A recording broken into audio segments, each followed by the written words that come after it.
जैसे कि पिछले वीडियो में हमने हमारा लास्ट पॉइंट कवर किया था कार्डियलिटी। यहीं से कार्डियलिटी से हम शुरुआत करते हैं। पिछले लेक्चर में हमने कार्डियलिटी के बारे में पढ़ा, कुछ एग्जांपल्स देखे। तो अब हम इसके नेक्स्ट टॉपिक पे जाते हैं। हमारा नेक्स्ट टॉपिक है टाइप्स ऑफ एट्रीब्यूट। अब टाइप्स ऑफ एट्रीब्यूट पढ़ने के पहले व्हाट इज़ एट्रीब्यूट? एट्रीब्यूट का मतलब क्या होता है? Attribute is nothing but the property of entity. Attribute ये एंटिटी की प्रॉपर्टी है। अब एंटिटी, इसके पहले के वीडियो में मैंने आपको एक्सप्लेन करके दिया व्हाट इज़ एंटिटी। जैसे कि entity is nothing but the real objects. अब उसमें हर चीज़ आ सकती है। उसमें टेबल, फैन, कूलर, जितने भी चीज़ आप देखते हो या जो चीज़ नहीं भी देखते हो आप उसको, जैसे कि स्टूडेंट है, बराबर है, स्टूडेंट है, उसके बाद स्कूल है, कॉलेजेस है, यूनिवर्सिटीज़ है, आप जितने भी ये रियल ऑब्जेक्ट्स देखोगे ये सब कुछ क्या है? एंटिटीज़ है, बराबर है। अब ये सारे एंटिटी के बारे में अगर हम सोचते हैं, मान लो हम स्टूडेंट के बारे में सोचते हैं, स्टूडेंट एक एंटिटी को कंसिडर करते हैं, तो स्टूडेंट एंटिटी की कौन सी प्रॉपर्टीज़ है इसके बारे में अभी हम सोचेंगे। अब इसके बारे में अगर सोचना है तो स्टूडेंट जो एंटिटी है इसकी प्रॉपर्टी, एक तो स्टूडेंट का रोल नंबर हो सकता है, स्टूडेंट का नाम हो सकता है, स्टूडेंट का एड्रेस हो सकता है, स्टूडेंट का मोबाइल नंबर हो सकता है, बराबर है। तो ये सब कुछ क्या, जो मैं बोल रहा हूँ ये सब कुछ क्या है? These are all are the property of that particular entity. इसी प्रॉपर्टी को हम कहते हैं एट्रीब्यूट। क्या कहते हैं हम इसको? एट्रीब्यूट। तो हमारे डेटाबेस मैनेजमेंट सिस्टम में 4 प्रकार के एट्रीब्यूट्स होते हैं जो कि हम वन बाय वन अभी पढ़ेंगे। तो सबसे पहला एट्रीब्यूट है simple attribute. It is a atomic attribute which does not possess any complicated data और वैल्यू। Example roll number. ऐसा एट्रीब्यूट जिसकी वैल्यू ये एटॉमिक होती है। अब एटॉमिक का मतलब क्या है? जिसकी वैल्यू दो हिस्सों में डिवाइड नहीं होती, कभी भी दो हिस्सों में जिसकी वैल्यू डिवाइड नहीं होती, ऐसे एट्रीब्यूट को हम क्या बोलते हैं? हम ऐसे एट्रीब्यूट को सिंपल एट्रीब्यूट बोलते हैं। एग्जाम्पल के लिए रोल नंबर। अब रोल नंबर के बारे में बात करेंगे तो कभी भी हमने ऐसा नहीं देखा है कि roll number 1A, roll number 1B, किसी भी क्लास में अगर रोल नंबर दिए जाते हैं तो रोल नंबर 1 2 3 4 5 6 इस तरीके से दिए जाते हैं। कभी भी हमने ऐसा नहीं देखा है कि roll number 1A, roll number 1B, roll number 2A, roll number 2B, ऐसा कभी भी नहीं होता। यानी इसका मतलब क्या हुआ? रोल नंबर एक कभी भी दो हिस्सों में उसका बंटवारा या दो हिस्सों में वो डिवाइड नहीं होता। इसी कारण उसको क्या बोला है? Simple attribute. सेकेंड टाइप है composite attribute. There are generally set of sub attribute. Composite का मतलब क्या होता है? जब भी कोई एट्रीब्यूट अलग अलग हिस्सों में डिवाइड होता है तो उसको क्या कहते हैं? Composite attribute. एग्जाम्पल के लिए लेंगे नेम। नेम भी एक क्या है? एट्रीब्यूट है। अब नेम के तीन, नेम जो है एट्रीब्यूट, ये तीन हिस्सों में डिवाइड हो सकता है, first name, middle name and last name. इसका मतलब जो नेम है वो तीन हिस्सों में डिवाइड हो चुका है, इसका मतलब वो एटॉमिक नहीं है, उसके तीन हिस्से गिर रहे हैं, called as a composite attribute. हमारा थर्ड एट्रीब्यूट का टाइप है multi value attribute. Attribute having more than one value. जब भी किसी एट्रीब्यूट को एक से ज़्यादा वैल्यू की रिक्वायरमेंट होती है, ऐसे काफ़ी एट्रीब्यूट्स होते हैं, हम जब डेटाबेस बनाएंगे तो हमें ऐसे काफ़ी एट्रीब्यूट मिलेंगे जहाँ पे एक से ज़्यादा वैल्यू की रिक्वायरमेंट होती है।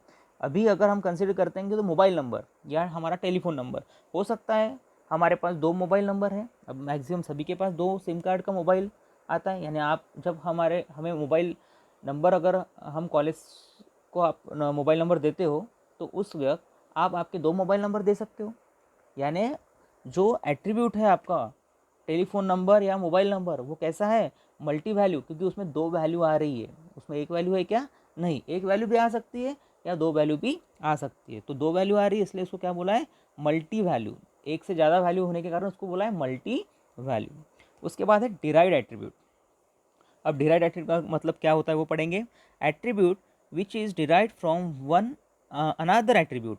जब भी कोई एट्रीब्यूट किसी दूसरे एट्रीब्यूट से डिराइव किया जाता है। अब ऐसा कौन सा है एट्रीब्यूट? थोड़ा सोचो। डेट ऑफ बर्थ से हम हमारा एज कैलकुलेट कर सकते हैं, यानी एज एट्रीब्यूट कैसा है? Derived attribute which is derived from the date of birth attribute. इस प्रकार के एट्रीब्यूट को हम कहते हैं डिराइव्ड एट्रीब्यूट। हमारा नेक्स्ट है weak entity and strong entity set. अब आप सभी एंटिटी के बारे में आपकी कंसेप्ट क्लियर है कि एंटिटी क्या होती है, एट्रीब्यूट क्या होता है। अब उसके सामने जाकर अभी हमें पढ़ना है वीक एंटिटी क्या होती है और स्ट्रॉन्ग एंटिटी क्या होती है। ठीक है। Entity, weak entity set that does not have primary की। वीक एंटिटी सेट ऐसा सेट होता है जिसमें प्राइमरी की नहीं होती। प्राइमरी की नहीं होती यानी ऐसे एंटिटी सेट में जो एट्रीब्यूट्स होते हैं उसमें कोई भी एट्रीब्यूट की वैल्यू ये यूनिक नहीं होती, उसको कहते हैं प्राइमरी की नहीं होना। तो सबसे पहले हमें यहाँ पे समझना पड़ेगा प्राइमरी की का मतलब क्या होता है। जैसे कि मैंने स्टूडेंट एंटिटी कंसिडर की, यहाँ पे अगर समझने के लिए हम स्टूडेंट के अलावा कस्टमर एंटिटी की कंसिडर करते हैं, जो कि आपको आपके डायग्राम में दिख रहा है। यहाँ पे कस्टमर आईडी आपको दिख रहा है। तो कस्टमर आईडी ये हर कस्टमर का अलग अलग रहेगा। किसी भी कस्टमर के, दो कस्टमर के जो आईडी है वो सेम नहीं रहेंगे। इसका मतलब कस्टमर आईडी क्या है, प्राइमरी की है, क्योंकि कस्टमर आईडी का यूज़ कर कर मैं किसी भी कस्टमर को यूनिकली आइडेंटिफाई कर सकता हूँ। जैसे कि किसी भी क्लास में रोल नंबर का यूज़ करके मैं किसी भी बच्चे को उस क्लास से यूनिकली आइडेंटिफाई कर सकता हूँ। रोल नंबर 5 अगर बोलता हूँ तो आप में से सिर्फ रोल नंबर 5 ही खड़ा होगा, बाकी कोई बच्चा खड़ा नहीं होगा। इसका मतलब क्या हुआ, उस बच्चे को उस रोल नंबर ने क्या किया, एक यूनिक आइडेंटिटी दी है among the all 16 to 70 students. आप 60-70 बच्चों के बीच में उस बच्चे को एक यूनिक आइडेंटिटी मिली है। किसके कारण, प्राइमरी की रोल नंबर के कारण। तो जिस एंटिटी में प्राइमरी की होती है नहीं होती है उसको हम वीक एंटिटी सेट बोलते हैं, और जिस एंटिटी में प्राइमरी की ये होती है ऐसे ऐसे एंटिटी को हम स्ट्रॉन्ग एंटिटी सेट बोलते हैं। जैसे कि यहाँ पे लोन क्या है, वीक एंटिटी, क्योंकि उसमें loan name and loan date ये दोनों में से कोई भी प्राइमरी की नहीं हो सकता, क्योंकि लोन नेम ये भी रिपीट हो सकता है और लोन डेट ये भी सेम हो सकते हैं। तो वो क्या बन गया यहाँ पे, लोन क्या बन गया, वीक एंटिटी। मगर अगर आप कस्टमर के बारे में सोचोगे, कस्टमर को अगर रेफर करोगे तो customer ID, customer name, customer address, यहाँ इन तीनों में, तीनों एट्रीब्यूट में कस्टमर आईडी एट्रीब्यूट जो है वो स्ट्रॉन्ग प्राइमरी की हो सकता है, हो सकता नहीं, वो है कस्टमर आईडी। इसके कारण कस्टमर ये क्या है, स्ट्रॉन्ग एंटिटी सेट है। तो यहाँ पे हमने वीक एंटिटी और स्ट्रॉन्ग एंटिटी सेट को देखा। नेक्स्ट टॉपिक की तरफ चलते हैं। नेक्स्ट है हमारा कंस्ट्रक्शन ऑफ ईआर डायग्राम।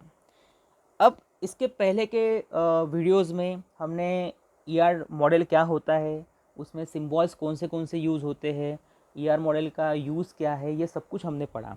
उसमें हमें ये समझ में आया कि ईआर मॉडल जो है ये किसी भी डेटाबेस का ब्लूप्रिंट या उसका मैप बनाने के लिए हम यूज़ करते हैं। मगर ये सब कुछ हमने पढ़ने के बाद उसका यूज़ करना कैसे है ये अभी हमें इस स्लाइड में पढ़ना है। यहाँ पे हमने स्टेप बाय स्टेप प्रोसेस दिया है। जब भी हमें किसी डेटाबेस का ईआर डायग्राम ड्रॉ करना होता है तो हमें उसके लिए कौन सी स्टेप्स को फॉलो करना है, वो सारी स्टेप्स जो है वो हमने इस स्लाइड में दी है। तो हम उसे पढ़ते हैं। तो step by step process to design ER diagram. तो step number 1, identify the entity required.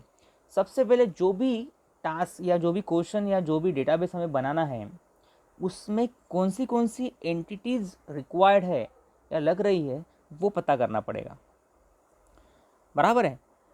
Step 2, identify attribute and primary की। अब उसमें कौन से एट्रीब्यूट्स आने वाले हैं और कौन सी उस एट्रीब्यूट में से कौन प्राइमरी की रहने वाला है ये हमें सेकंड स्टेप में पता करना पड़ेगा। हमारे स्टेप नंबर 3 में identify the relationship needed.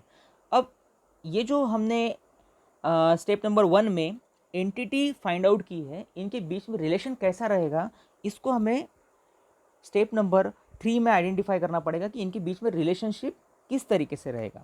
Step number 4, identify the cardinality of relation. अब हमने ऑलरेडी कार्डिनलिटी क्या होता है ये पढ़ा है, बराबर है। तो उसकी डिग्री क्या रहने वाली है, दो एंटिटी के बीच में उसका रिलेशन की डिग्री क्या रहने वाली है, 1:1 है, 1:2 मेनी है, मेनी टू 1 है या मेनी टू मेनी है, ये क्या रहने वाली है वो हमें वहाँ पे मेंशन करना पड़ेगा।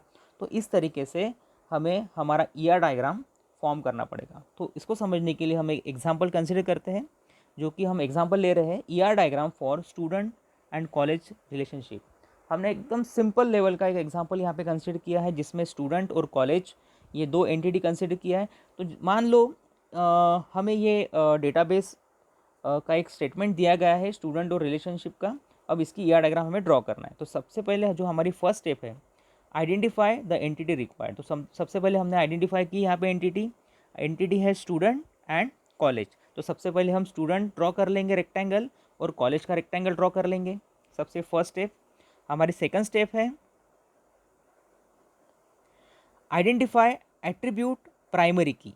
तो हम सेकंड स्टेप में हमारे एट्रीब्यूट्स, जो कि स्टूडेंट के एट्रीब्यूट कौन से हैं, student ID, student name, student address.